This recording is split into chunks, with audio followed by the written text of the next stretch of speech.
Welcome to Teens Explosion Online Service. Teens Explosion adalah teens ministry dari GBI Basilea Kelapa Gading. Mari teman-teman, kita memuji menyembah Tuhan dan juga mendengarkan firman Tuhan bersama-sama. Shalom semuanya, apa kabar? Pastinya tetap luar biasa dan tetap dalam penyertaan Tuhan Yesus. Tetap semangat dan yuk sebelum kita mulai ibadah hari ini, kita siapkan hati dulu. God bless you guys and happy Sunday. Join us on Teens Explosion setiap hari Minggu jam 11.30 dan pastikan teman-teman ikut pada jam tersebut. Untuk teman-teman yang rindu memberikan persembahan untuk Tuhan, bisa langsung transfer ke rekening GBI Basilea berikut ini. Shalom guys, biarlah hati kita tetap bersemangat di dalam Tuhan dan biarlah kemuliaan Tuhan semakin dinyatakan di dalam hidup kita. Mari sama-sama kita nyanyikan pujian ini. Oh, oh, oh. The break of day and hope will rise. We speak your name. We lift our eyes, tune our hearts into your faith. Where we walk, there you be, with fire in our eyes, our lives alive. Your love untamed, it's blazing out.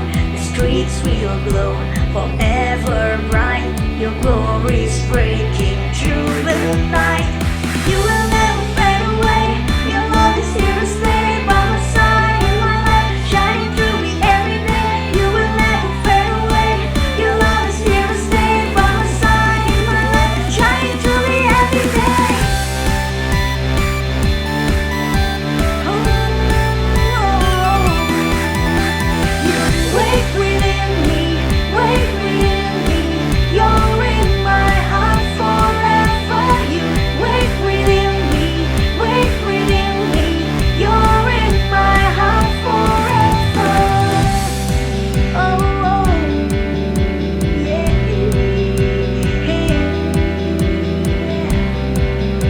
Woo. Come on, say it together. Fire in our eyes, our lives alive. Your love untamed, it's blazing out. Streets will glow, forever bright. Your glory is breaking through the night. You will never fade away. Your love is here to stay by my side. In my life, shining through me every day. You will never fade away. Your love is here to stay by my side. In my life, shining through me every day.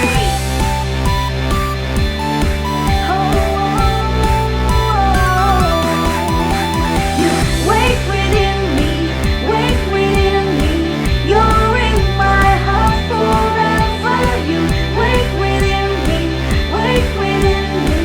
You're in my heart forever, forever, forever, forever. In your love, forever, forever, forever. You know that you will never fade away. Your love is here to stay by my side. In my life, shining through me every day. You will never fade away. Your love is here to stay by my side. In my life, shining through me every day.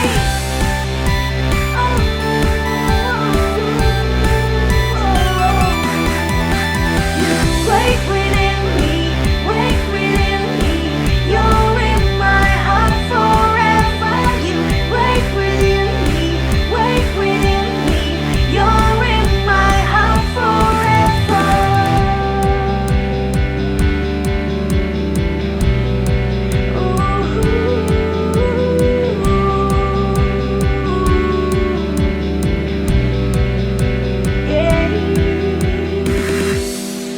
Haleluya.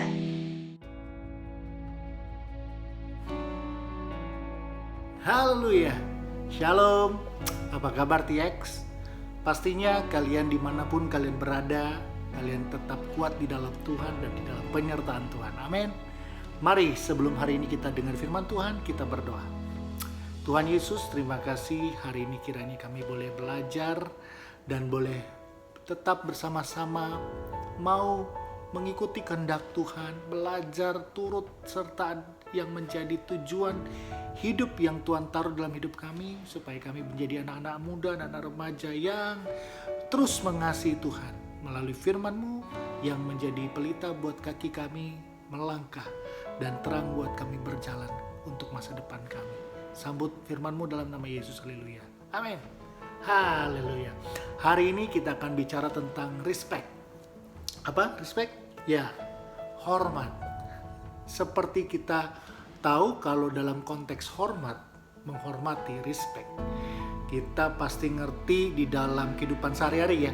Dan teman-teman, biar sekarang saat ini sekolah masih dalam konteks daring online, yang sebentar lagi juga akan offline, tatap muka tapi terbatas. Tapi waktu kita ada jadwal upacara bendera, apa yang terjadi? Kita harus tetap ikut upacara dan harus benar-benar mengikuti dengan hikmat dan seksama. Dan teman-teman tahu bahwa kalau kita ikut upacara, kita punya sikap yang luar biasa, kita punya hormat, dan kita punya pembawaan bahwa kita benar-benar sedang mengikuti upacara bendera. Dan bayangkan, upacara bendera saja begitu kita salut dan hormat dengan apa yang harus kita hormati, yaitu jasa-jasa pahlawan, bendera merah putih sebagai bendera negara kita. Nah, begitu juga dalam kehidupan sehari-hari. Sebagai warga negara, kita tetap harus hormat kepada pemerintah Indonesia. Kita juga paling kecil kalau kita di jalan, kita harus menghormati apa yang menjadi peraturan-peraturan yang diberikan buat kita di jalan. Contohnya lampu merah, lampu kuning, lampu hijau. Kalau lampu merah kita berhenti, lampu kuning hati-hati, lampu hijau kita boleh jalan.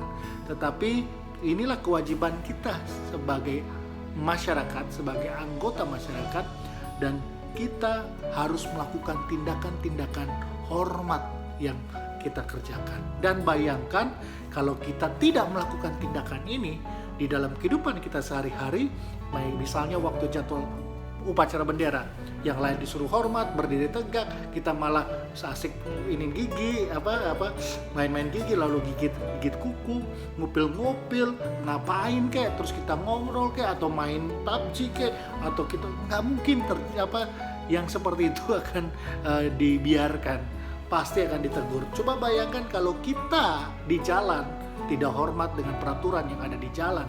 Bayangkan kalau kita lewat saja lampu merah, pasti kita akan kena sanksi, yaitu tilang. Ini yang terjadi. Jadi wajar kalau dalam setiap kehidupan sehari-hari, bermasyarakat dan berkomunitas, sikap hormat menghormati itu sudah ada, harus sudah ada. Betul ya? Ya, ini kehidupan sehari-hari. Bagaimana kalau kita belajar dari pemerintahan yang jasmani tadi, dengan keadaan kita di sekolah harus hormat bendera, menghormati pemerintahan Indonesia, dan melakukan segala tindakan-tindakan yang memiliki wujud hormat menghormati di dalamnya. Nah, kalau sikap menghormati dalam kehidupan jasmani saja kita lakukan seperti itu, bagaimana dalam sikap kehidupan secara rohani? Pertanyaannya.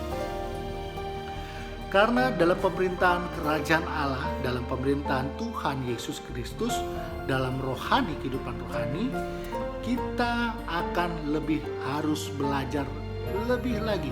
Kenapa? Sayangnya manusia kadang lebih menghormati pemerintahan jasmani atau menghormati yang kelihatan yang saat ini dibandingkan pemerintahan secara rohani atau pemerintahan kerajaan Allah. Kenapa? Ya karena mungkin kita tidak merasakan konsekuensi kalau pemerintahan rohani atau pemerintahan kerajaan surga itu seperti apa sanksinya. Kalau pemerintahan secara jasmani di Indonesia, pemerintahan Indonesia di sekitar kita, jelas ada konsekuensi, ada sanksi.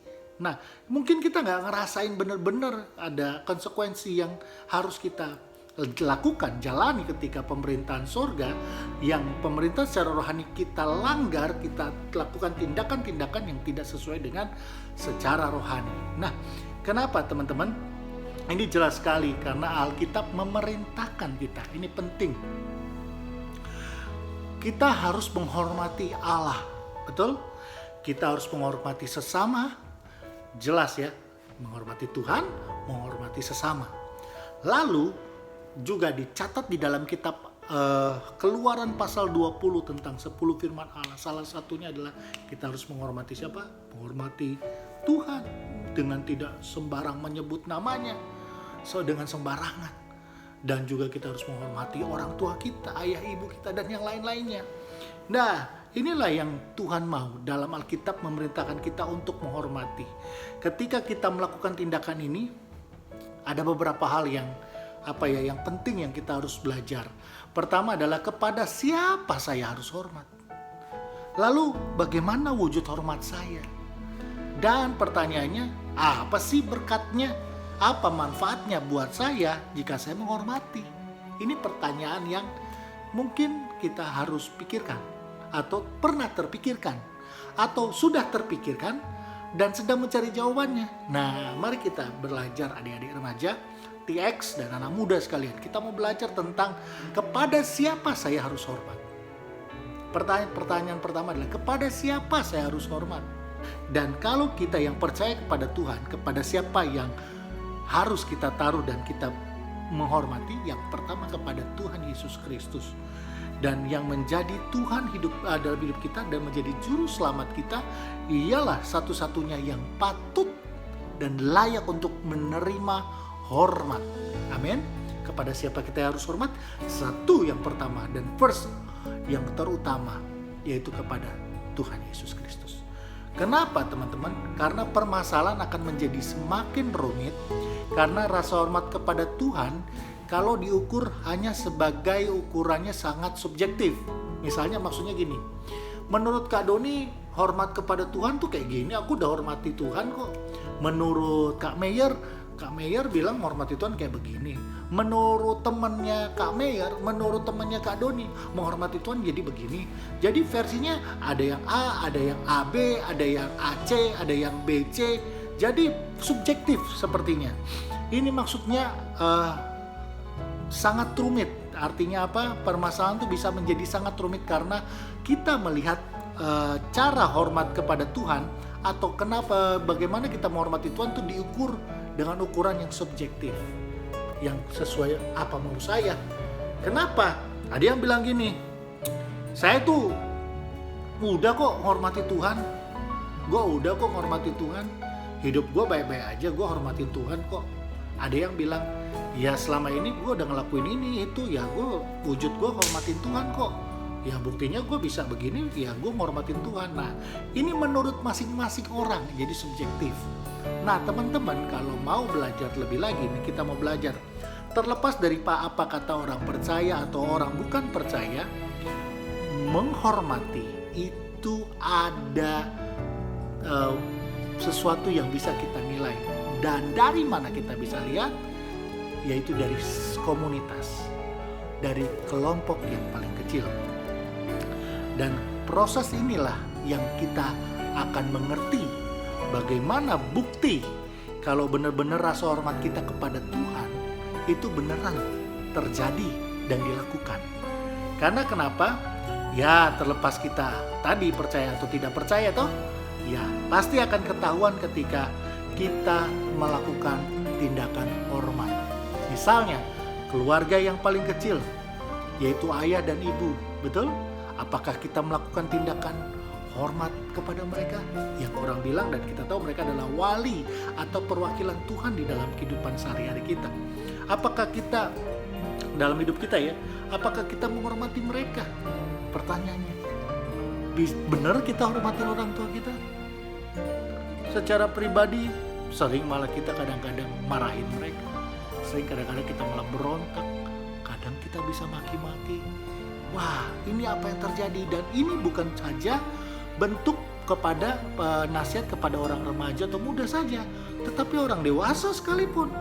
Apakah kita sudah benar-benar tahu kepada siapa kita hormat? Yaitu kepada Tuhan Yesus yang pertama, dan itu akan ketahuan dari bukti kehidupan kita di dalam komunitas yang mewakili apa yang menjadi tindakan kita menghormati itu benar atau tidak, dilakukan atau tidak, dimulai dari keluarga.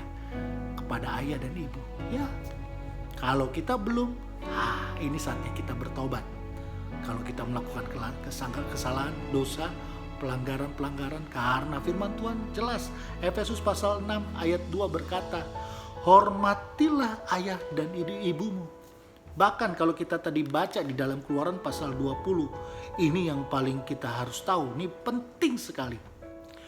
Keluaran pasal 20 ayat yang ke-12, ini yang kalian harus mengerti, penting sekali. Demikian firman Tuhan, hormatilah ayahmu dan ibumu. Ingat ya, komplit, ayah dan ibu. Supaya lanjut umurmu di tanah yang diberikan Tuhan Allahmu kepadamu. Apa? Supaya lanjut umurmu. Nah, ini ngeri sekali kalau kita tidak lakukan penghormatan kepada orang tua. Bapak Ibu kita yang sehari-hari, yang dulu masih kita kecil dalam kandungan, dalam rahim ibu, dia jaga, dia rawat, dan ketika lahir dia besarkan kita, diasuh kita, dan kita tidak menghormatinya. Ini dia, bertobat mulai hari ini, karena wujud dari kepada siapa kita hormat, ya, kepada siapa saya hormat, kepada Tuhan pastinya yang pertama dan yang terutama, dan itu bisa dipresentasikan, bisa direpresentasikan, bisa dilihat dari komunitas paling kecil itu di rumah, kepada ayah dan ibu kita, keluarga kita. Ini yang penting, betul? Yang pertama. Dan komunitas yang kedua kepada siapa?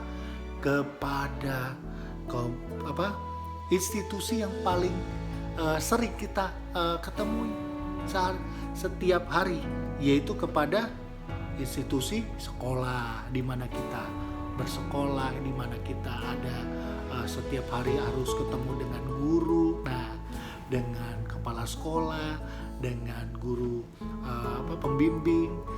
Ini, dan bahkan pemimpin-pemimpin yang ada di sekitar kita, pemimpin, ketua kelas, segala macam. Teman-teman, ini penting sekali mengingatkan kita bahwa kita harus punya rasa hormat di sekolah. Kenapa? Hal ini terlihat dalam kitab Efesus. Kita mau belajar bahwa di situ Tuhan didik kita untuk menghormati di mana engkau ditempatkan. Betul? Nah, yang ketiga nih penting, sangat penting juga, yaitu di institusi gereja. Nah, ini yang menjadi kehidupan kita, yang benar-benar kita lakukan. Mungkin seminggu sekali di gereja, tetapi di setiap hari-hari selanjutnya kita juga punya hati untuk Tuhan, betul? Karena kita mau menghormati Tuhan. Nah, di gereja kepada siapa kita harus menghormati? Ya, kepada pribadi yang bertanggung jawab atas kehidupan rohani kita. Misalnya kepada siapa? Kepada pemimpin gereja, kepada kepala sidang, kepada para pendeta yang ada di dalam gereja kita, kepada orang-orang mentor-mentor kita, kepala ketua, pemimpin remaja, pemuda, dan pemimpin dimanapun mereka ada dan mengajar dan berjaga-jaga atas hidup kita. Iya, ini dia, kita harus menghormati mereka. Karena apa? Karena misalnya ada ketua Komsel, FC, ya, ketua pemimpin yang kita juga lihat sehari-hari, itu juga salah satunya. Karena dalam kitab Ibrani pasal 13 mengingatkan kita bahwa mereka ini adalah pemimpin yang benar-benar kita harus beri hormat buat mereka. Karena mereka berdoa buat kita, mereka berjaga-jaga atas jiwa kita. Dan biar apa yang kita lakukan ini menjadi bukti bahwa kepada siapa kita hormat, kepada Tuhan Yesus Kristus. Wujudnya seperti apa di dalam komunitas yang kecil ini? Pertama di rumah dengan papa mama, yang kedua dengan institusi yang ada di sekolah, kelihatan dengan guru kita, dengan ketua kelas, dengan teman, dengan kalau di kampus dengan dosen, kita tahu bagaimana kita beri hormat. Yang ketiga dengan gereja, di mana kau ditempatkan Tuhan untuk bertumbuh secara rohani. Ada gereja di situ, dan di situ ada pemimpin gereja, ada pemimpin pemuda, ada pemimpin gereja anak, ada pemimpin sekolah minggu, ada pemimpin apalagi wanita, ada pemimpin ibadah wanita tadi, ada pemimpin ibadah senior citizens dan yang lainnya. Dan ada ketua FC, ada ketua komsel, dan berdoa buat setiap hidup kalian. Mereka lah tugasnya, dan kita harus hormat kepada mereka. Amin.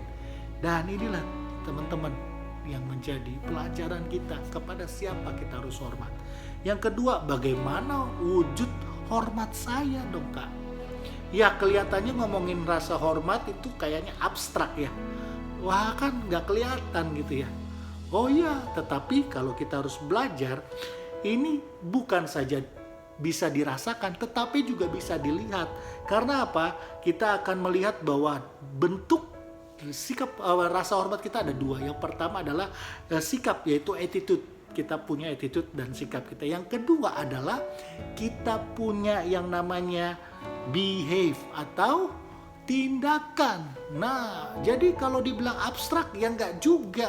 Karena bentuk rasa hormat itu pasti bisa kita lihat dengan tindakan. Kalau kita nggak bertindak menghormati, gimana caranya? Kayak tadi, ketika di rumah kita nggak menghormati orang tua kita nggak menghormati kakak kita, ya itu tindakannya ketahuan, kelihatan gitu loh, dengan pemberontakan dan yang lainnya, itu berarti kau tidak hormat. Tapi kalau ketika engkau sangat-sangat menurut dengan orang tua, mengikuti apa yang menjadi anjuran dan didikan orang tua, engkau menghormati apa yang menjadi perkataan, apa yang menjadi nasihat orang tua. Ya, di gereja juga engkau menghormati mereka dengan tindakan apa? Engkau benar-benar berdoa juga buat mereka, engkau benar-benar menghormati hidup mereka. Wah, luar biasa. Amin. Karena ini adalah bentuk sebuah rasa hormat. Ada banyak alat ukur untuk mengaitkan rasa hormat terhadap Tuhan dan manusia. Dan ini kita mau belajar. Gimana kita bisa lihat ketika wujud hormat seseorang itu benar-benar menghormati. Yang pertama lewat perkataan. Ketika perkataannya di rumah dengan orang tua, membangun kehidupan di rumah, benar-benar mendukung orang tua dengan perkataan-perkataan yang membangun, bukan perkataan-perkataan kasar. Ini yang penting. Ketika di gereja dengan perkataan-perkataan yang membangun, setiap apa yang kita katakan adalah kata-kata yang membawa dampak positif, yang memberi orang semangat. Nah, ini penting dari perkataan. Tapi kalau dari perkataan aja kita sudah ngomongin orang yang nggak benar, malah ngejelek-jelekin orang, ini nggak hormat. Itu terus sebaliknya. Tapi kalau kita hormat, kita akan berkata-kata dengan perkataan yang membangun, yang benar-benar membangkitkan semangat. Amin. Dari perkataan kita bisa tahu rasa hormat yang diberikan kepada seseorang. Karena kalau kita tidak berkata-kata dengan yang sesuai, kita bisa ukur. Ini salah satu alatnya, bahwa apakah kita sudah menghormati atau belum. Yang kedua alat ukurnya adalah waktu. Ya, kenapa waktu? Banyak orang tidak menyadari bahwa waktu adalah ekspresi. Ya, waktu itu adalah ekspresi yang sangat nyata bagaimana sikap kita dan tindakan hormat kita kepada Tuhan atau manusia. Coba bayangin ya, ini bayangin. Ketika kita diundang ke istana oleh Presiden Indonesia untuk makan malam. Nah, apa yang dilakukan kita? Kita pasti bersiap-siap untuk mengikuti protokoler dari Istana Merdeka. Apa artinya? 1 jam sebelum jam makan malam kita harus sudah ada tiba di tempat untuk persiapkan diri. Dan apa yang terjadi kalau kita terlambat? Makan malamnya jadi gagal. Nah, ini yang kita harus punya alat ukur waktu ini yang penting. Kenapa? Bayangin kalau kita ibadah jelas jam 10.30 misalnya, atau jam 11.30. Kita sudah siap-siap jam 11.25. Dan apa yang terjadi? Kehidupan kita boleh melihat dan berdampak ketika firman Tuhan ditabur, puji-pujian kita menaikkan buat Tuhan, dan hidup kita secara rohani kita dibangkitkan oleh Tuhan. Amin. Tapi ibadah kita aja kita telat, datangnya telat, apalagi kita melayani Tuhan, dan waktu melayani Tuhan kita masih, ini misalnya ini online jadi offline. Ketika kita latihan saja telat-telat, wah ini gak beres kalau begitu di mata Tuhan. Gak ada excuse. Kenapa? Bayangin secara, ini yang Kak Don bilang yang pertama. Kalau pemerintahan jasmani aja punya sanksi yang jelas, pemerintahan rohani juga punya sanksi yang jelas. Memang konsekuensinya tidak langsung kita rasain, tetapi ini yang terjadi. Kehidupan kita terbangunnya seperti apa secara rohani kalau kita suka telat, kita melayani Tuhan telat, kita nggak tepat waktu. Nah ini ngeri sekali. Jadi teman-teman harus belajar untuk tepat waktu dan benar-benar melayani Tuhan dengan sungguh-sungguh. Karena pemerintahan sorga itu nyata dan Dia mau kita melakukan untuk kemuliaan nama Tuhan. Amin. Dan yang ketiga alat ukurnya adalah pemberian. Nah, bagaimana kita bisa mengukur rasa wujud hormat kita kepada seseorang? Yaitu dengan pemberian. Apa yang kita berikan menggambarkan rasa hormat. Apa yang kita lakukan kepada seseorang. Betul? Dan misalnya kita lihat bagaimana Yesus lahir. Ada 3 orang Majus yang datang bertemu Yesus di kandang. Di kandang domba pastinya ya. Nah, apa yang terjadi? Mereka membawa pemberian. Mempresentasikan bahwa ini wujud hormat dia. Orang-orang Majus ini yang dilakukannya untuk Tuhan. Betul? Nah, begitu juga pemberian yang terbaik adalah pemberian yang memberikan rasa sakit di dalam hidup kita. Betul. Tuhan Yesus memuji janda. Nah, ini dia. Cerita janda yang miskin. Dia punya uang 2 peser. Uang yang hanya itu yang dia punya. Nggak ada yang lain. Lalu pada persembahan di bait Allah, apa yang dilakukan oleh si janda miskin ini? Tapi kalau Kadun bilang dia bukan miskin, dia kaya hatinya. Walaupun uangnya memang cuma 2 peser. Dan ini dia, Tuhan Yesus memuji janda tersebut karena apa? Dia memberi 2 peser uang yang dia punya pada persembahan itu. Tidak banyak memang. Tetapi janda itu memberikan dengan respon hati yang terbaik yang ia punya. Betul? Dalam Markus itu 12 ayat 41 sampai 44 kisahnya. Memberi yang terbaik itu merupakan bentuk penghormatan kita kepada seseorang. Jadi bagaimana kita memberi kepada orang tua kita? Beri waktu kita dengan baik orang tua kita. Kita jangan main sendiri, nge-game sendiri di kamar. Jangan, kita ngobrol bareng. Orang tua pas pulang kerja capek-capek kita temenin, kita ajak ngobrol. Gimana Pak? Gimana hari ini Pak? Oke ya Pak? Semangat ya Pak? Mama juga capek-capek tiap hari ngejagain adik, bikin makan segala macam. Bahkan ada yang kerja, ada yang jaga warung, ada yang buka toko, ada yang segala macam. Ayo kita support mereka, temenin mereka. Bukan cuma main game aja, bukan cuma nonton YouTube aja. No, tapi kita bisa memberi waktu kita yang terbaik, betul? Dan juga di gereja kita bisa membawa persembahan untuk Tuhan. Beri yang terbaik karena dari yang ada yang padamu, yang terbaik itu yang Tuhan nilai. Bukan bicara tentang quantity, tapi bicara tentang quality.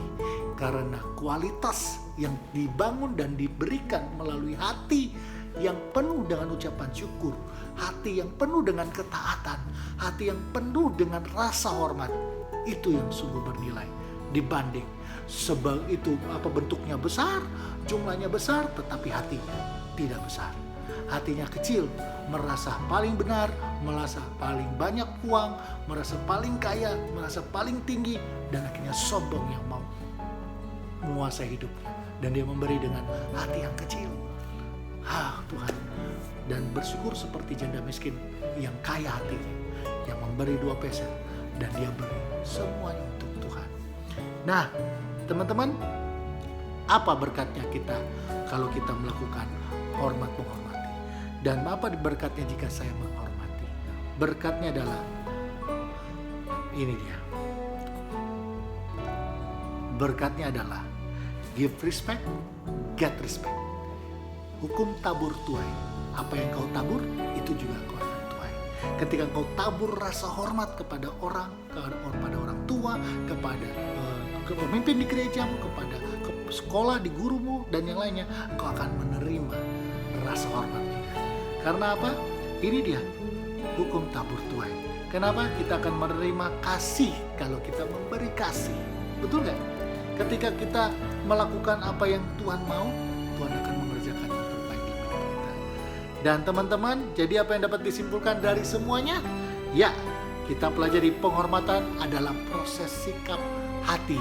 Ingat ya, penghormatan adalah proses sikap hati dan tindakan nyata yang membutuhkan pribadi yang benar-benar bersama dan mengandalkan dan mengerti siapa yang satu-satunya layak untuk terima penghormatan, yaitu Tuhan Yesus. Sehingga bukti dan wujud apa yang kita lakukan akan kelihatan dampaknya.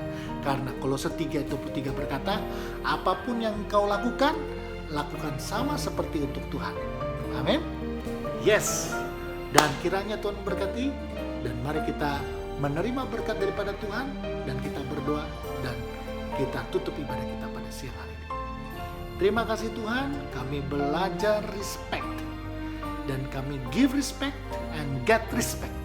Dan dimulai dari hidup kami yang tahu dan belajar dan mengerti bahwa penghormatan yang kami lakukan adalah semata-mata kami tujukan kepada Tuhan Yesus Kristus. Dan kami rindukan itu Tuhan di dalam kehidupan kami. Melalui sikap kami yang dibangun dalam kehidupan sehari-hari kami. Baik di rumah, di sekolah, di gereja, dimanapun kami berada. Berkati kami di dalam nama Yesus Kristus. Engkau yang menuntun kami semua Tuhan menjadi anak-anak yang penuh dengan rasa hidup, sikap yang respect. Dalam nama Yesus. Adik-adik, angkat tanganmu dan terimalah berkat dari Tuhan. Tuhan memberkati engkau dan melindungi engkau. Tuhan menyinari engkau dengan wajahnya dan memberi engkau kasih karunia. Tuhan menghadapkan wajahnya kepadamu dan memberi engkau damai sejahtera. Hari ini sampai Yesus datang kedua kali. Maranatha. Yang percaya sama-sama katakan, Amin. God bless you.